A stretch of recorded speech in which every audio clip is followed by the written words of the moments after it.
Welcome back. Welcome to Decision Space, the only show to take place right here in the space between the turns of your favorite games. I'm Jake Friedman. I'm Brendan Hansen. And I'm Tony Faber. And this is the podcast about decisions in games.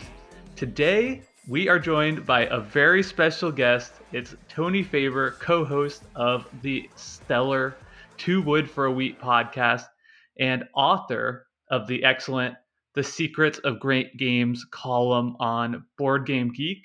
And this is a What We Talk About episode where you'll get to hear what we talk about when we talk about irrational actors in board games. It's going to be an excellent conversation. I'm going to give Tony the opportunity to introduce himself and talk about his podcast and column in just 1 second. But let's get this housekeeping out of the way and let you know that if you are a pre-planner who likes to play games along with the show, you should be aware that next week we will be covering the decisions in Raiders of the North Sea. So that out of the way, let me turn it over to Tony to introduce himself and just say thank you so much for coming on this show. Well, thanks really for having me, and you did a perfect introduction, so I don't have much more to say. Our podcast shares an affinity for really inquiring into the decisions one makes in a board game. The only difference might be we just have more random crap in our podcast than you do, and you're more on topic. But other than that, it's going to be really fun to be here. As you say, I quite enjoy the quote-unquote random crap in the podcast that's true in. I was just listening to an episode, though, where you talked about the tick problem out there in Pennsylvania, and I was very disappointed to hear that you had to pull 17 ticks off your dog. That's like part and parcel with some of the joy of Two Wood for a Wheat, though. I never know what I'm signing up for at the start of the show, outside of good discussion on games. Well, yeah, the ticks are quite bad out there. Don't live in northeastern Pennsylvania if you can't stand the ticks.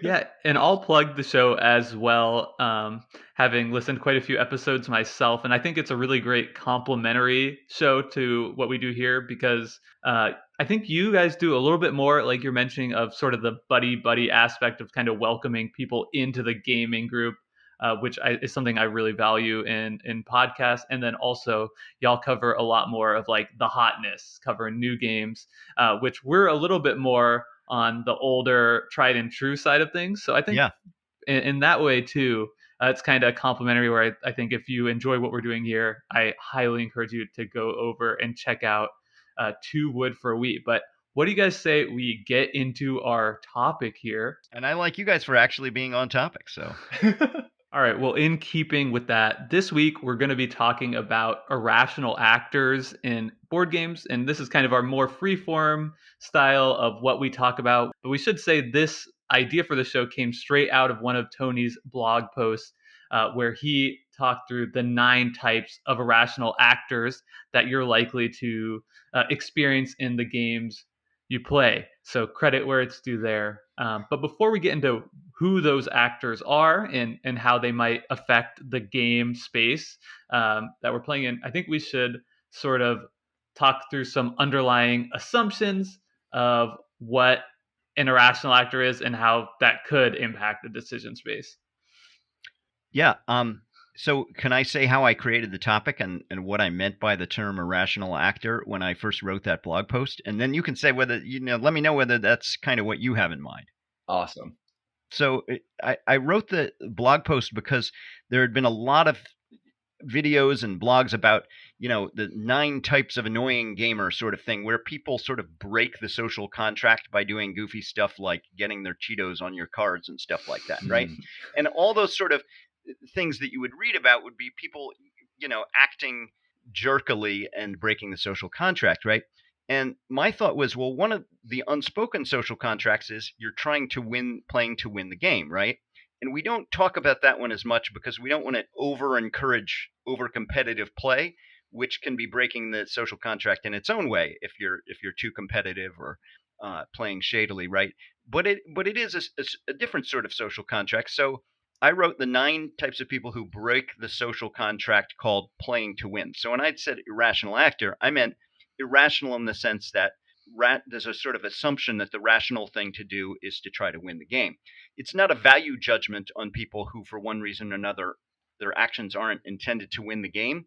It's just saying that's literally not rational in the sense of the stated goal. And there may be good reasons, or we can be more or less sympathetic to different types of people playing not to win the game. But it is an interesting thing to look at. And I don't think we have to say we're super competitive or embracing ultra competitiveness to look at that aspect of the social contract.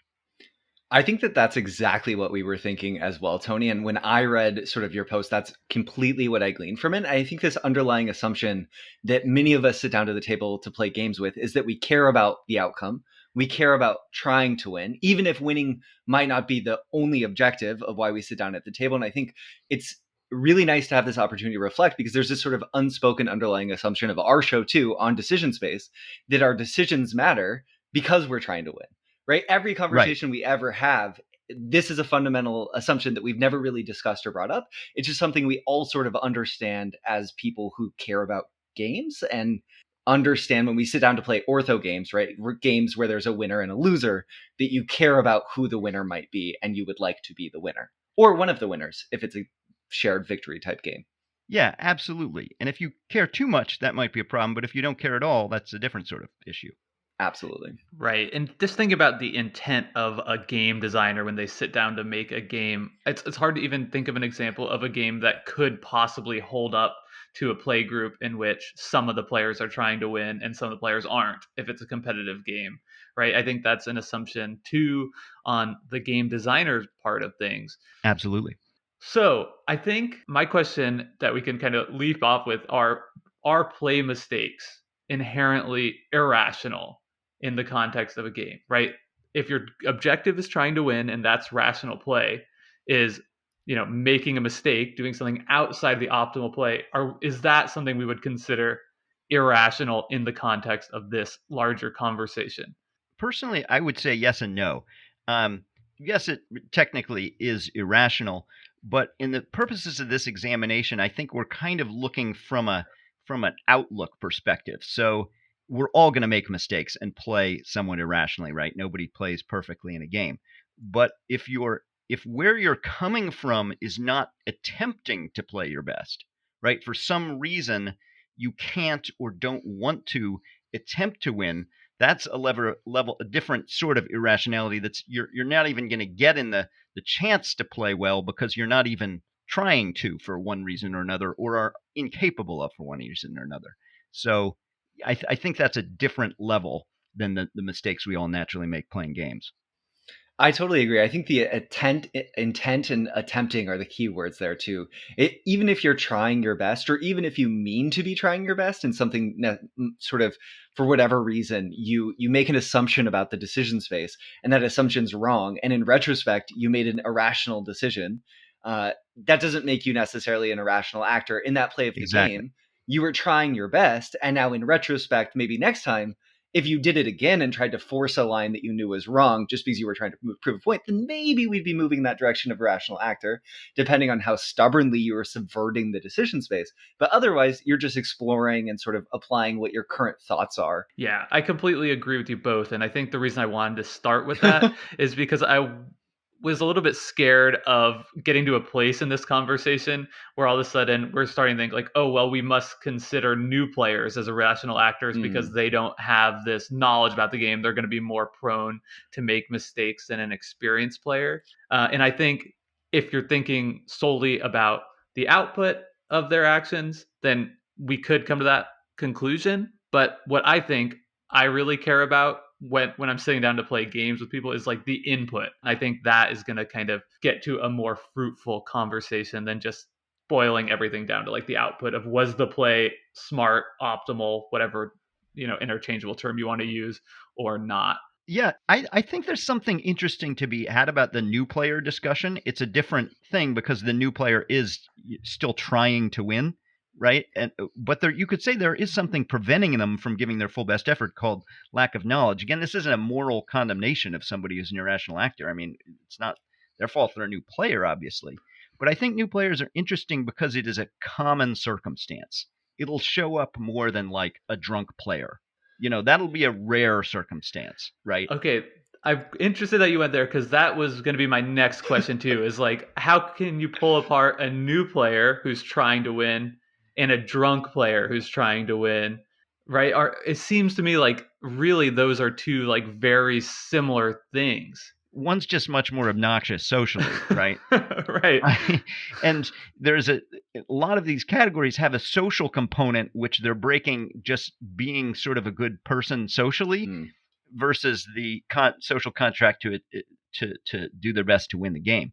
And again, the new player isn't not trying to win a game, but there are circumstances, for instance, where you may not want to play a certain game with new players. Now, that may sound elitist, so let me say just a little bit about that, which is that there might be a game that has a high level of conflict and a high experience level, where if an experienced player is playing that game really to win with new players, it's going to create an unfun situation for both the new players and the experienced players.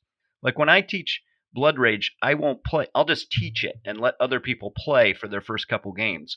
Because if I just, go full bore against them, that's not going to be fun for anyone.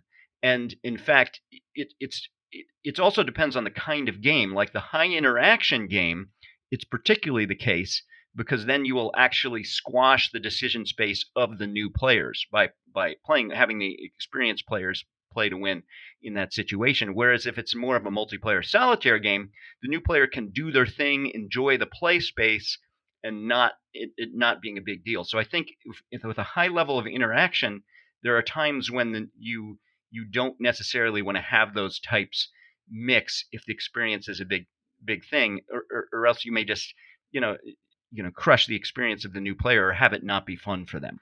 Yeah. I think chess is a great example for this always too, right? If you take like a grandmaster playing chess against a new player as an example that a lot of people would be familiar with, right? That's not going to be a fun, enjoyable game of chess for anybody, and there won't be much gain there. I think that it's really interesting that you juxtapose specifically to the irrational actor of a new player who lacks knowledge and a drunk player. I think specifically because the impact that they have on the decision space is probably quite similar in that they create opportunities to exploit bad decisions, which I think is what we're sort of both getting at, or what everyone's kind of getting at. So from that perspective, it's kind of the same outcome, but the social contract is not violated by the new player, and it is probably violated by the intoxicated player who's like sitting at the table and not maybe trying their best. Though I would also argue a lot of people probably don't know this. I come from a background of playing a competitive fighting game, a video game fighting game, and there within the community that I played in, there was this sort of idea that it's better to play against a stronger player who you understand than a mid-level player who doesn't know the game quite as well playing specific characters, because the unpredictability of their actions makes a game that is so cerebral about being the decision space of understanding your opponent's actions so much scarier. So in some ways, it's kind of interesting how the unpredictability of the new player can become unwieldy for people who are experts, given the type of game that's there, if it's a game where understanding your opponent's actions are really prioritized within the decision space. Absolutely. It can create arbitrary outcomes. Yeah. Which may sound a little bit like, why did that person do this dumb thing? They screwed me all up. And I don't really mean it like that.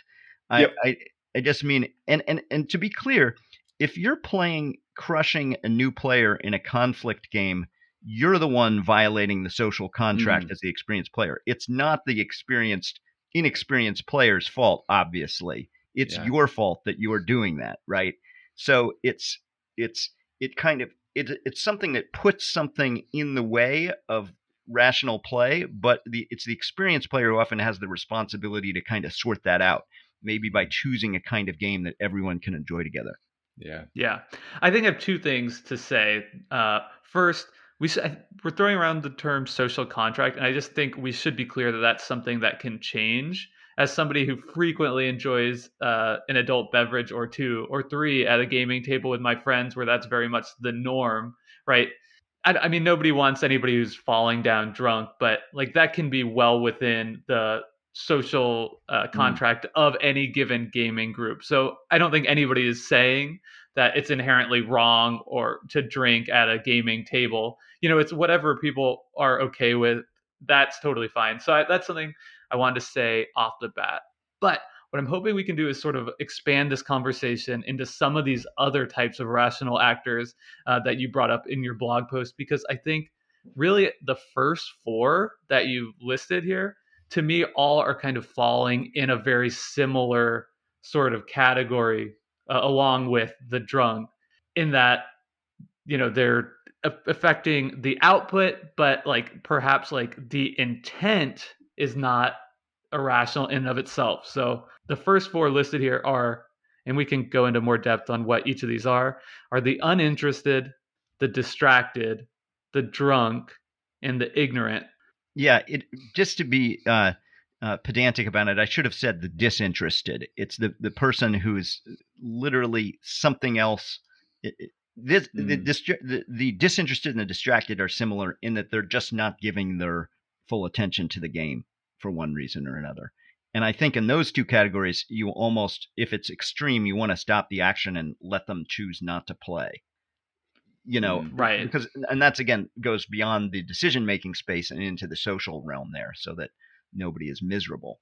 But yeah, in all of those, it's like there's something that's preventing the person from it's not that they wouldn't want to, in theory, give their full efforts, but there's something preventing them from playing well.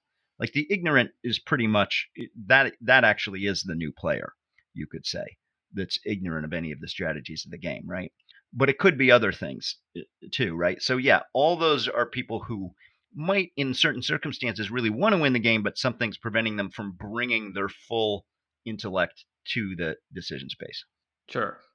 Yeah, and I think, it's so easy for all of us to kind of recall situations where you're sitting at a table and, perhaps somebody whose spouse came with them to the game night for one reason or another is just not happy being there, and it can really cause a drag on the whole experience. Or somebody's just constantly checking their cell phone and feels like the game is not fun and interesting to them, and they want to just, so whenever it's their turn, it's like, fine, I'll just do this, right? And all those things are certainly gonna like impact the game, but like I don't know that I'd find those behaviors like irrational in terms of like the input of like what is causing it, because they're do not. you see what I'm saying? Like, do you Yeah, see they're why I'm not having actually. trouble? I'm only calling it irrational against the standard of trying to win the game, but they have rational reasons for not attempting to win the game or not being able to attempt to win the game. And in the specific example of the spouse, I want to be really clear. Again, that is not the fault of the spouse. That's the problem of the person that brought them. I don't want to be somebody complaining about somebody's spouse. No, if you're bringing somebody who doesn't want to be there, that's a you problem, right? I've definitely been guilty of this too at sort of large family gatherings where I really want to introduce a game to my family. I think it's a game that everyone is going to be able to engage in, and then it hits the table, and then all of a sudden I've realized, oh no, I have my cousins way too deep in this game. They're in over their heads, they're distracted and uninterested. I need to get us all out of this situation because it's not the fun, joyful moment that I thought it was. You've got to be willing to apologize and bail. Even when you don't think it's your fault, you've just got to be like, you know what? I'm sorry. I brought something that wasn't right for you people here, and we should do something else. Yeah. Yep. Where I think like kind of the meat of this article and in kind of this framework is for me is in these subsequent ones where I feel like there's something actually irrational. And I apologize for keep using that word, but about like the input, like why they are engaging with this game the way they are. So, let's kind of talk through them and start with the attention seeker. What was kind of your idea behind this one, Tony? So this is the one category where I actually tend to not like the people who fall into this category.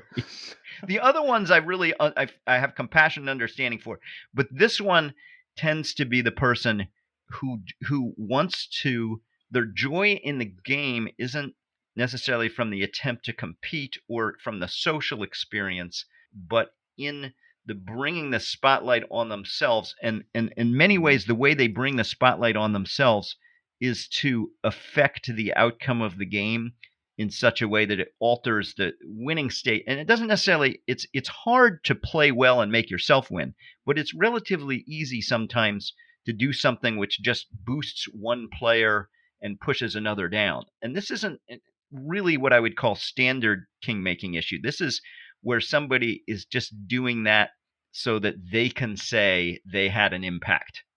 You know what I mean? It's not the king making out of spite or the king making out of miscalculation or the king making out of attempting. It's really out of look at me. And I've played with this kind of player who's like, look at me. I chose the winner. And guess what? It wasn't the winner it was going to be. That was so cool.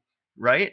And I'm like, really? That was cool. And I wasn't even involved in the person being chosen or not, but it was just left a really sort of bad taste in everybody's mouth who was at the table. So anything, and you'll see this, not just choosing the winner, but you'll see, oh, I'm putting all my pieces in a line. Look at this silly thing that I'm doing on the board. You know what I mean? Or anything that's designed to, maybe it's the innocent version of this is trying to make people laugh with your moves, right?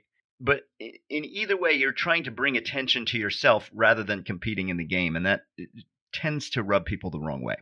Right. Yeah. And like, I think the distinction between this category and the others is like when a person is falling into this kind of mode of engaging with the game, like the fundamental goal for them has shifted, right? Where the other people maybe are disinterested or not playing well because of some reason in or outside of their control. Maybe they're still trying to do the best they can. It's just not going to happen. But this person has fundamentally chosen a new goal outside the goal of winning the game, which is to impact the game or, to collect all the sheep in Catan or whatever, right? To use a game from your namesake. And I think that's where I start to feel like, okay, things are getting dicey for me for really violating that social contract. Right. And it should be, of course, if this is like a light party game or something, this is not, we're talking strategy game here. I mean, that should be a underlying assumption. And I think playing for standout moments is in a similar category. When you're playing to make something happen like that, that's kind of a milder version of that, right? And it may not be about drawing attention to yourself. It may be about just having something cool happen, right? But like, and that you'll see it in cooperative games where somebody plays for like this cool combo between the players to happen, right? Playing for combos is kind of in that. So it's kind of a mild subcategory that's not nearly as annoying, I would say, the playing for standout moments. Like, and that could be just like I'm playing to get all the monsters out in Blood Rage because I like playing with the monsters, because I can do standout things with the monsters. And again, that's a mild form of it that rarely feels disruptive. I mean, and you can even calculate if you know how people play, you can be like, oh, he's going to bring out the monsters, right? And plan around that, right? The attention seeker is a little more unpredictable, even if they may do somewhat similar things. One game that came up a fair amount in the discussion on the actual blog post, Tony, on the Secret of Great Games, was Cosmic Encounter, because I think Cosmic Encounter's design sort of invites people to slip into the role of playing for standout moments, or maybe even the attention seeker, if they have a specific alien power that I think is centralized in its power. And I would say the conversations around that were whatever in that thread. But I think what matters for me that differentiates doing these things within a game that invites the behavior is, do you think your actions will still lead you to win? Or are you subverting the game for your own goals, like Jake was saying, or because you think everyone at the table wants a cool standout moment when really they just wanted the opportunity to play the game? An example of this, if I can give a story of my most frustrating Irrational actor experience ever, was I was in university and we were playing a game of the Resistance, and one player at the table had sort of begrudgingly accepted to play. We thought that he had bought into the social contract and was going to do his best to win.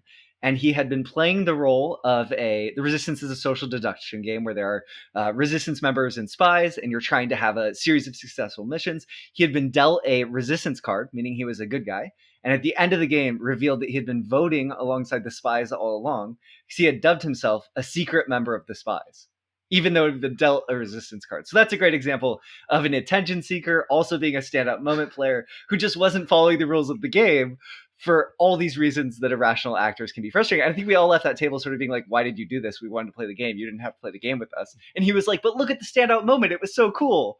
And we were sort of like, no, Yako, it wasn't. That's classic attention seeker that you don't want to play that game with.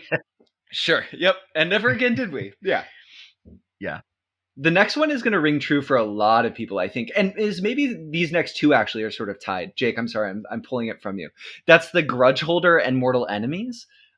This is, I think, you see this historically, at least I did most commonly, maybe playing games growing up with family members, where they will bring the impact of one game, a past game experience, to a new game, blending sort of the magic circles of games, or bringing past information in a way that isn't really useful.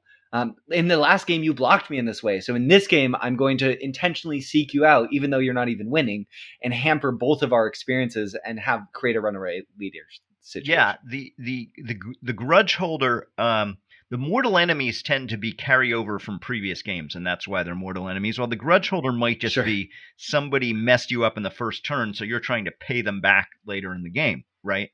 Now, to be fair, some people really enjoy this kind of thing, and if you do, that I don't think that makes you bad. I mean, Cole Worley talks in one of his talks about how, you know, a game doesn't necessarily have to be a contest of skill. You can bring in other emotions, and it's interesting to see them play out. And he talks about spite as being an interesting emotion to see at the gaming table. While that's not really my thing, I mean, some people enjoy those vendettas in board games, and some people also enjoy the carryover from game to game and how that plays out. Like, I might not want to really stab this person in the back this game because I know then they're going to be coming after me full bore in the next game. You know what I mean? And that actually, the threat of bad behavior in future games has people acting more honorably in a negotiation game than they might otherwise, which is kind of interesting socially. I don't know if it's, you know, we're kind of getting into a weird area there, right? It's interesting, yeah, because a lot of discussion around these two in particular is if you get to the end of the game and somebody has stabbed you in the back and you're out of the running, you know, you're in a king making situation, like, is it rational to go at, you know, punish the person who stepped on you to get there? And I think a lot of people would say that it is, right? Like, that means the person who didn't step on you had more effectively navigated that game and the decision space to rise to the top, like, without stomping on people in a way that should be considered. You know, and another person might say, like, no, that's an irrational way to play. You should always just be focusing on the most points you could possibly score. If you have like a 0.0001% out for winning the game, you should do that instead of, you know, getting the other person back. And I'm not really sure where I come down on that. Yeah, you get in some interesting situations there, right? Like, I have said to somebody in a game with direct conflict, don't betray me or I will take you down with me.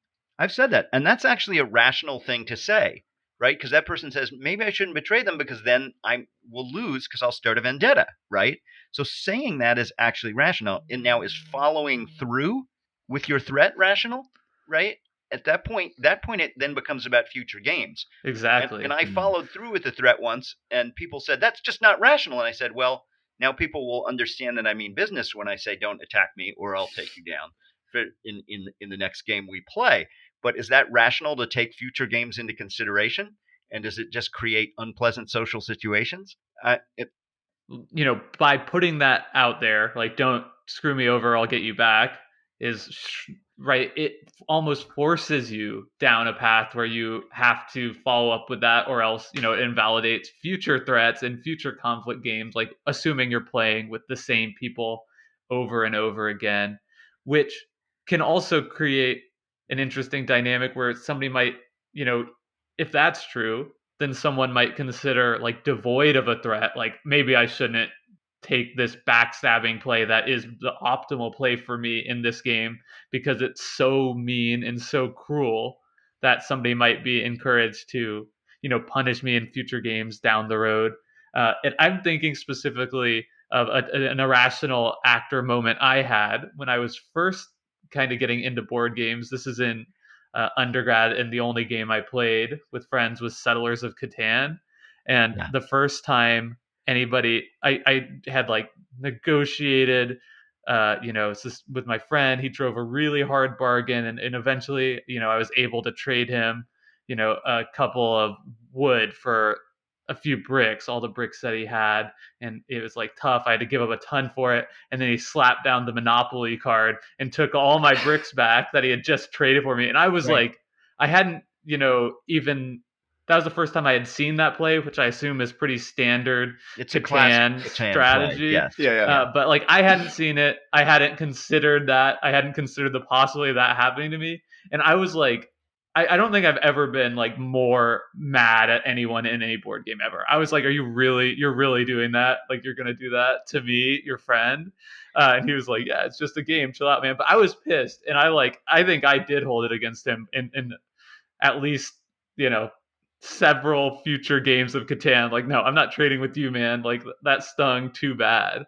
I think too, it's important to note that the games that we're talking about too, like Tony said, the decision space has expanded to include the social aspects of these interactions, right? Within these sort of trading games or these games where you're set up in conflict on the board, where your choice to attack player A or player B really matters, then it invites this social aspect and it becomes part of the social contract in a way that is important. And you can do these things without them being irrational in a way that maybe targeting someone in a pure strategy worker placement game starts to feel really bad because it's not supposed to be part of it. You're not supposed to just, always outbid Jake and Keyflower because that's your only desire, or to, whatever it is. But it and making that distinction, I think, is an important one. Though Jake, the second you started that story, I think myself and I'm sure all of our listeners knew exactly what the outcome was going to be. And it's hard not to smile because we've all been on the receiving end of a play like that, and it does feel terrible. But on the other hand, that's the game you're playing. Yeah, and I wonder if I think again it's so often it's going to come back to like expectations. Like playing Catan now, knowing that's a possibility, I would do things differently and I wouldn't be upset if somebody got me in that way. Also, I just have like so many more games and experience and practice like participating in social constructs under my belt that I wouldn't behave so immaturely if that were to happen again. I think it's possible too that there might be a magic circle of Catan players where at the table they have written into the rule with the unspoken discussion just that you don't do that, right? You don't make a trade and then play the Monopoly card right away. Maybe you wait a turn or two. That's too far. I think in that instance, a person who broke the social contract of that table, broke that unspoken rule, would be being an irrational actor for that play of the game. Though from our perspective, it might not be irrational within the decision space of the game itself, that's kind of getting into the weeds of sort of the social contracts and all this sort of thing. But it is important that all of these are contextualized, everything we're talking about within the specific social contracts at the table in which a game is being played. And that's the cool thing about games, that they're organic. And I think you guys brought up a really interesting and relevant point about how the particular type of game that you play will call for or not call for these kind of messy social behaviors, and people will choose to play those games or not, or play different kind of games based on whether they like that at their table or not. And I think that's valid. Like if you're playing a conflict game, and it's got like if you're playing Catan, then that's kind of what you signed up for, right? And you brought up the example of Cosmic Encounter, right? Cosmic Encounter brings a bit of a social game into a strategy game. And it's almost like you can't feel as bad in Cosmic Encounter when somebody does something to create a stand-up moment, because it's so sort of chaotic and social at the same time that almost feels like part of the game. Whereas, when somebody's doing that in, I don't know, Castles of Burgundy, it feels really stupid and weird, right? I've got 20 workers. Take that. Right. So if the mechanisms kind of allow it and pull for it, then I think you kind of, if you don't like spite. If you don't like vendettas, you shouldn't be playing a game that makes them super easy. You know, so I think game choice is important to know what people enjoy and choose a game that kind of fits with whether they want that stuff or not. Yeah, I think when we're Yeah. thinking about kind of these things that linger beyond any given game, that perhaps that's something that is often unspoken in social circles that we might, as gamers, especially when new people are coming into our tables, do a better job of kind of communicating about. And I Yeah. do think that we do signal it, even subconsciously. If you're in an established game group, or you know, you go to a meetup for the first time and you sit down at a table and everybody's like, "Watch out for Hannah, she's gonna stab you in the back." That's like, okay, like we're in a type of situation where these people are really familiar with each other, and like there is, you know, this kind of like meta game that is extending from game to game to game, versus if you sit down with completely new players at a con, you know, and just join a random table, it really probably doesn't make sense to factor in any kind of thing beyond that one play. Um, but yeah, I just think that's interesting too. And it also kind of gets to one thing that you constantly see brought up in this discussion that people really don't like, which is when people factor in uh, the outside variable in a game where it's like, well, at the end of the day, I have to go home with my partner, and so I'm not gonna attack them over somebody else. And I think that's like something you see in thread after thread about this, where people really get frustrated if that kind of a relationship, uh, or any kind of relationship, it's somebody's best friend, they always end up helping each other. It's collusion, right? And collusion, you could say, collusion is actually rational in terms of if two people are helping each other win, it's in some ways it's rational, right? Because they increase their chances, but it's irrational. It's sort of like the prisoner's dilemma, right? It's irrational if you're just trying to always maximize your chance to win, but we could collude, and while the act of helping you might be irrational, the fact that you're going to help me back at some point makes it sort of this rational thing. But that is really unpleasant for everyone else, right? Who's because there's obviously an expectation that people are not colluding to do this. But certain games, and now again, you get back to games with alliances. You know what I mean? Like that call for formal alliances or call for sort of informal alliances and dudes on a map conflict games, right? Where do you draw that line between, okay, well then that's really rational behavior. These two people always ally, right? That's rational behavior in a sense to try to do their best to win the game, but it's really unpleasant and feels unfair to everyone else at the table. Yeah. I mean, I think there's a lot in common with that and cheating, right?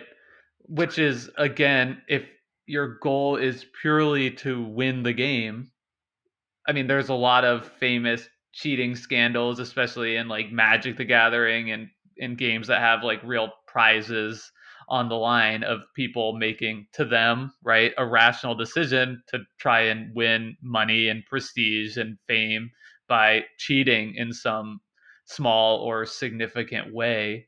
Are you saying they're the same, Jake? Cheating and this sort of behavior of having an external partner that you bring in because both are artificially enhancing your agency within the game in a way that is presumed to not be possible? Is that the comparison? It goes back to what I was saying at the very beginning of what matters isn't the outcome. It matters is like the input when we talk about irrational Hmm. actors in the game, because the outcome, right, is trying to win the game. That's like, which is, you know, at a Yeah, fundamental level, like what rational actors would do. Um, yeah, and but the input of like, I want to win so much that I'm willing to violate the social construct to such a significant degree in terms of cheating, and, you know, on that same spectrum but to a smaller degree of colluding. And you could think about like, what if somebody texted the other person like what their hidden information is, or something like that. You can get Hmm. into really a gray area without this, with this stuff, but I think it still kind of falls along that same spectrum. yeah, it's obviously the playing rationally to win is just one part of the social contract, and not cheating is a much bigger and more important part of it, right? Absolutely. So we've talked about a lot of these things. And do you think like an irrational actor at your table is always a bad thing, or is there some upside to it? I'm curious of your thoughts here. I have some thoughts on this myself. I would say it's not always a bad thing. I mean, first of all, if you call new players irrational actors, you want to bring new players in. So that's a really good thing, right? And and sometimes that may involve you sitting out so that new players can have a better time enjoying a game. And then other times it's kind of you got to feel the social dynamic of what's happening, right? Like it may be something that is a lot of fun to create a standout moment, particularly in a cooperative game, right? Which isn't maybe the best thing to do to win, but actually does create more fun at the table. And if you get the sense that that kind of fun would really bring joy to the people at the table, but you've got to be really socially facile to be able to do that. Because if you choose wrong, then you're just a jerk that ruins the game for everyone. I have thoughts on this too. And Tony, you talked some in your article about the teacher as potentially being or acting irrationally Yeah. as a way of leveling the playing field. And I think that's such a great example of a positive irrational actor potentially, where someone who's teaching a game to other players, like you talked about Blood Rage and sort of that being a game where you'll sit out and let other players play. But I think there's a middle road sometimes where you might take a path in a game that you know is a less effective strategy to give yourself a handicap because everyone at the table is going to have more fun. And you can still be trying to win in that instance, but be trying to win in a different way than you might try to win when you're playing with other experts of the game, that I think could be a positive irrational, quote unquote, irrational actor experience, right? You take a strategy that normally you wouldn't. I completely agree. I think that is the best way. If the game allows for it, that's the best way to handle differing levels of skill or proficiency in the game, is to try. When my father taught me chess when I was a kid, he would not let me win, which letting somebody win kind of doesn't teach them to be any good at what you're doing, right? Which is kind of that sort of rubs me the wrong way. But on the other hand, crushing your kid at chess isn't good either, right? So when he first taught me chess, he would just play me at queen odds, right? He would take his queen off the board. And then when I started beating him at queen odds, he started playing me at rook odds and like that. So we could both compete, but both have a fair chance, and not feel like the fact that he was my dad and knew more meant he was going to crush me, right? So yeah, so you try some, if you have asymmetric powers, you try the one that you know is like underpowered, right? And try to do your best with that. Or yeah, try that oddball strategy that, shoot the moon, that works once in a blue moon, but it's really hard to do.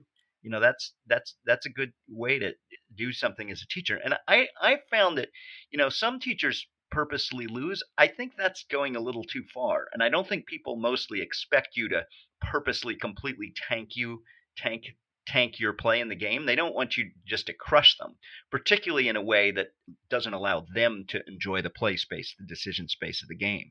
But yeah, that a perfect example of positive irrational acting. What do you all think about the person? And tell me if you're familiar with this person at your table who's wants to maximize the fun of the table to the greatest degree, and they might still be trying to win the game and do well in the game. But this person also will say things like, "What do you guys think? Should I go ahead and like reset the market now?" And everybody's like, "Yeah," and they're like, "Okay, fine, I'll do it." Or will like go out of their way to not step on people's toes, even though that'll be the optimal thing, just because they want everyone to have the most fun. I kind of see that too as like a very benevolent sort of irrational actor. That's generally for me great fun to play with. I think that's fine. I don't find that quite as compelling. I mean, because I'm like, if you don't want to reset the market, you don't have to reset the market. You know what I mean? I don't need you to play suboptimally for me to have a good time. That's kind of how I feel about it. But if somebody does reset the market, I think it's obviously it's not causing much harm. I don't know that makes me have more fun if somebody does that though.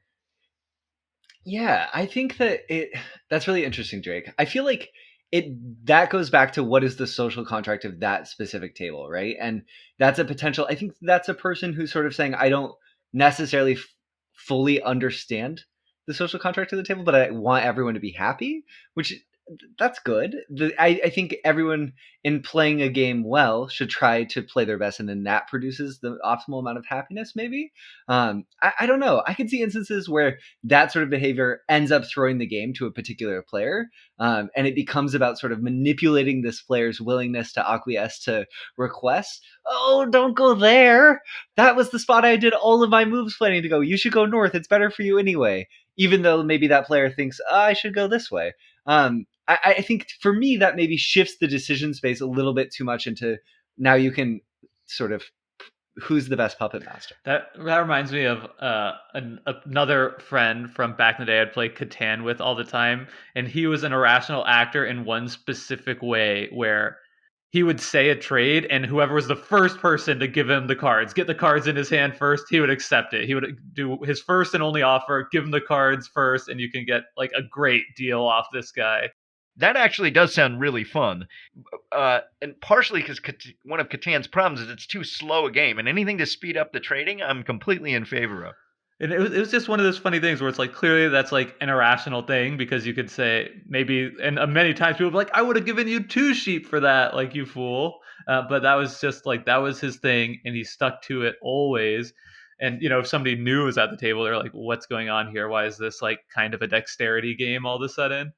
That's sort of interesting in that in my mind, that's an example of him being a predictable player and how the predictable player can become an irrational actor in a game, right? If you can predict your opponent's actions so consistently that they become exploitable and it shifts the decision space, that they could be irrational. And I think that kind of calls back to some of the issues with some of the first sort of 4 that we were talking about in terms of predictability, which for me is interesting just in terms of thinking about decision spaces overall and why it's fun to play games with other people, right? Like trying to figure out in their position what is thinking in terms of empathy and all these things. We're like ending up, all these roads are leading to the same space. But in terms of acting rationally in an ortho game where everyone's trying to win, it's about getting inside their head without them just, you know, inviting you right there and saying, do you want me to reset the market? You're sort of sitting here saying, I think Tim's going to reset the market, so I'm going to do this, he'll do that, and then on my next turn I'll do this. Yeah. I think that thing about I'm sorry, that thing where you people become predictable and play irrationally. Now we're kind of getting into the area we talked about the very beginning about how Sure.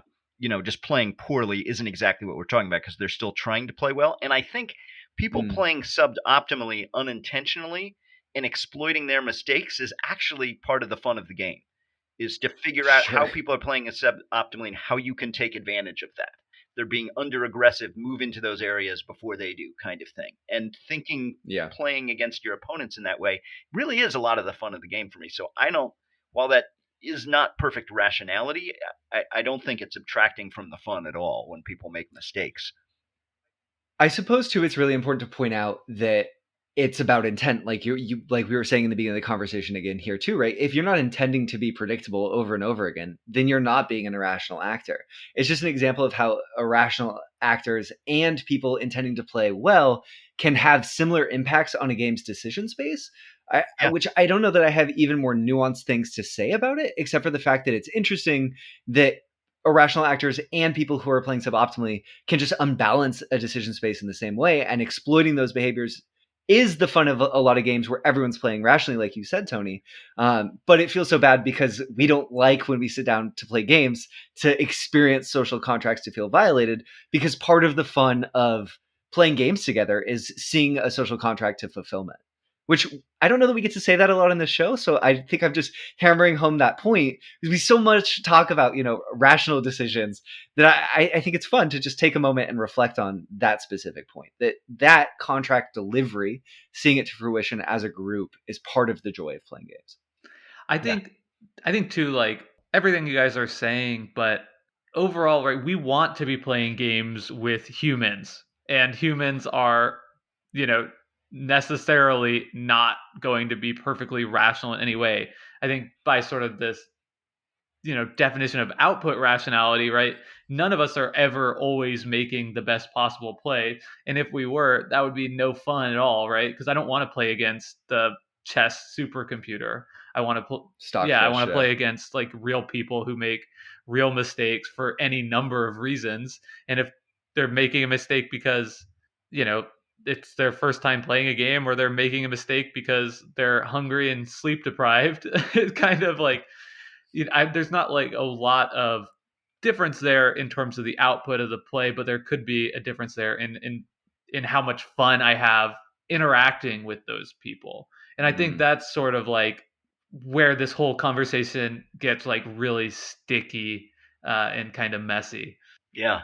It's funny. You just made me think of like when I play against a computer AI and you're exploiting their mistakes. And I've noticed when I play Gaia Project, how I play is not always optimal because it's from playing tons against the Steam AI opponents. So it's all geared to exploit those mistakes which humans don't make. But the thing you talk about is humans are more interesting because I'll just keep exploiting that AI the same way game after game after game. Whereas humans adjust, humans learn. Humans say, "Oh, you're just beating me up the technology track every time. I'm going to get up that technology track a little earlier and beat you to it this time." They're less predictable. So it's the unpredictability which kind of fits with irrationality, which makes humans fun to play with. And it's also that, like, if I'm playing against the computer that makes a mistake and I take advantage of it, it doesn't really make me feel good in the same way of playing as a person, because I feel like this computer was like programmed to make this mistake. I'm just doing, what the programming is basically telling me to do. But when I'm playing against a person and I take advantage of a similar mistake, I feel really good because it makes me feel smart. It makes me feel like I'm actually like beating a person. And I think that's like what really matters. And when we get into this conversation of irrationality, it's like when people are doing things that take away that ability for me to feel like I'm actually doing smart things and like beating them, because it's like, okay, you're, falling down at the table drunk. Like, then I don't feel like that sense of accomplishment. Or it's like, okay, you've been checking your phone the whole time around the table. Now you've done something random. And I'm like, okay, well, I block you in because like you weren't even paying any attention to this. Like that doesn't feel good either.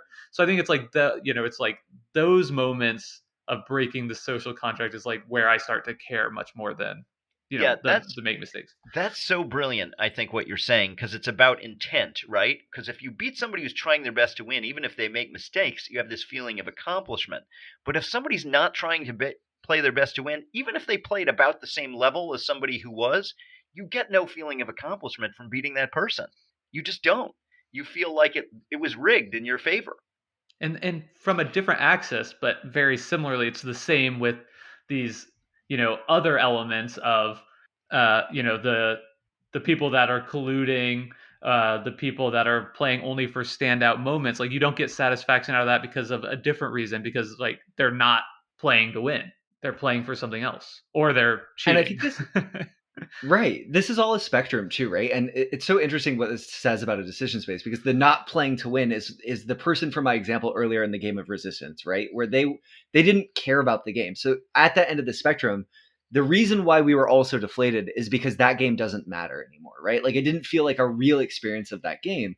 And that's a spectrum to the point where like if someone's even acting a little bit disinterested, not that that game doesn't count, but it can feel like it doesn't count in a way that playing against a new player who's trying to win can feel like it counts more, which is interesting in terms of like socially, why do I feel that way?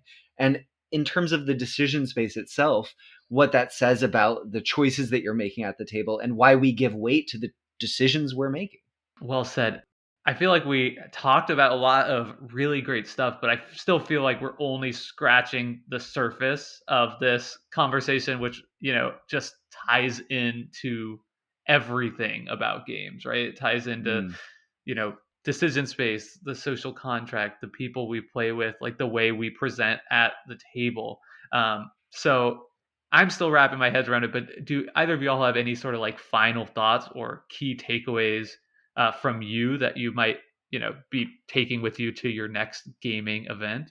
Well, that last point you made really sticks with me, that it really comes down to how it makes you feel and the sense of personal accomplishment.